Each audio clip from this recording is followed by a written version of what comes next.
জনগণের মাঝে আমার প্রতিদ্বন্দ্বিতা প্রার্থী আমার শত্রু আরাফাত রহমান আজকে ধরা পড়েছে এবং এই খুশিতে আমরা আজকে মিষ্টি বিতরণ করতেছি। আগামীকাল আমরা কোর্টে যাব। সে আমাদের গুলশানে হত্যা করার চেষ্টা করা হয়েছিল, সেই অপরাধে তার নামে কালকে হত্যা মামলা করা হবে এবং আমার জিতে আসন সে ছিনিয়ে নিয়েছে, এই জন্য আমরা কালকে মামলা করবো। আজকে বার করে নিয়ে আসে পোষণ ধরে মারধর করে। যে আজকে আমি ভীষণভাবে খুশি এবং শুধু আমি একা না, দেশের জনগণ সবাই খুশি যে এইরকম একটা লোককে ধরা পড়েছে। সে সন্ত্রাসী, আমাদের দেশের সম্পদ লুট করছে এবং আমাদের জনগণের ক্ষতি করছে। সে ভোটে কিন্তু জয় হতে পারেনি এবং আগামীকাল আমাকে গুলশানে যে হত্যা করার চেষ্টা করা হয়েছিল, সেই জন্য আগামীকাল কোর্টে আমি মামলা করব আমার হত্যা করার চেষ্টায় এবং আমার আসনটাতে তারা ছিনিয়ে নিয়েছে, এই কারণে আমরা আগামীকাল মামলা করব কোর্টে। আপনি গুলশানেও মিষ্টি বিতরণ করেছেন?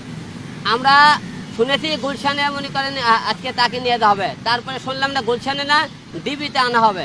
তারপরে আমরা এখানে আসলাম যে আসামি এখনো ভেতরে আছে কিনা আমি জানি না, তবে ধরা পড়ছে এটা আপনারা সবাই নিশ্চিত থাকেন এবং আগামীকাল তাকে কোর্টে ওঠানো হবে মনে হয়। কালকে কোর্টে ওঠানো হয়, কালকে আমি কোর্টে অবশ্যই মামলা করব। কালকে কোর্টে যাব, কালকে কোর্টে যায় তার আমরা এমন শাস্তি আমরা সরকারের কাছে আবেদন করব, ভবিষ্যতে এইরকম জানে এমপি মন্ত্রী দেশে কোনোদিন যাতে হলে তারা যাতে দেশের এরকম ক্ষতি না করে, মানুষের অত্যাচার না করে, জুলুম না করে এবং কোনো মায়ের বুক যাতে খালি না করতে পারে।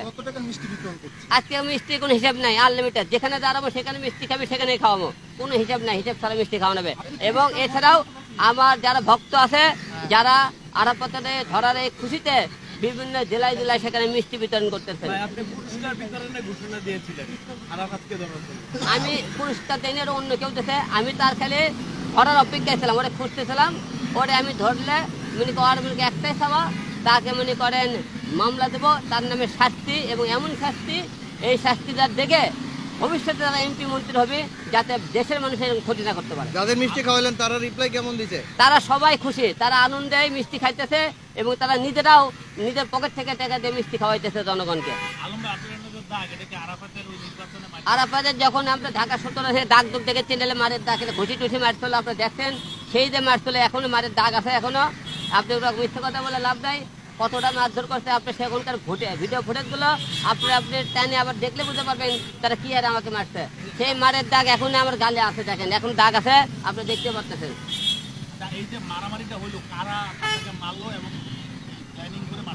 এরা অবশ্যই প্ল্যানিং করে মারছে। তারা ভোটে যখন আমি দেখছি জাল ভোট মারতেছিল, ওরা জাল সিল মারাতে আমি হাতে নাতে ঢুকি, তখন আমরা ওরা কেন্দ্রে মানে আমাকে ঢুকতে দেয় না। আমি জোর করে ঢুকলে ওরা ঢেকে তারা কেন্দ্র থেকে বের করে নিয়ে যাচ্ছে, বের করে আনার পরে তারা আমাকে বেসমারে মারধর করছে।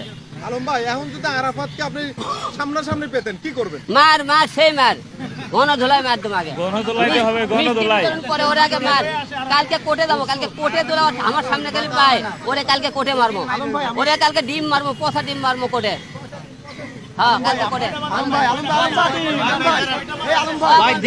সেনাবাহিনী করে মিষ্টি খাওয়াচ্ছেন সবাইকে। ভাই যে লোক অন্যায় করে, যারা প্রকৃত আপনি পুলিশ কন, এমপি কন, মন্ত্রী কন, যারা মধ্যে সততা আছে, অন্যায়কারী ধরলে সবাই সাপোর্ট করে। তারা অন্যায়কারী এই দেশের ক্ষতি করছে, এই জন্য সবাই সাপোর্ট করবে তাকে। আমি হারুন ভাই আগে তো ডিবি অফিসে আসলে হারুন ভাইয়ের সাথে দেখা করতেন, কিন্তু এবার আসলে হারুন ভাই নাই, কেমন লাগছে? মিস করতেছেন কিনা? অবশ্যই ভালো ভাই। আমরা তো ভাই আমরা শোনেন, আমরা আজকে কোনো কাজে এমন কোনো এখানে আমি যে কতবার যাচ্ছি কারো বিরুদ্ধে আসিনি, আমি আমার কাজে আছি এবং কারো বিরুদ্ধে মামলা নিয়ে আসিনি। কিন্তু এবারও এসেছি আমরা, আমি অন্যায়কে আগে থেকে প্রশ্রয় দিইনি, এখনো প্রশ্রয় দিই না। এখন আজকে এই কথা কয় না, হারুন যেদিন ধরা পড়বে সেদিন কথা কবে, আরাফাতে গেলে কথা বল।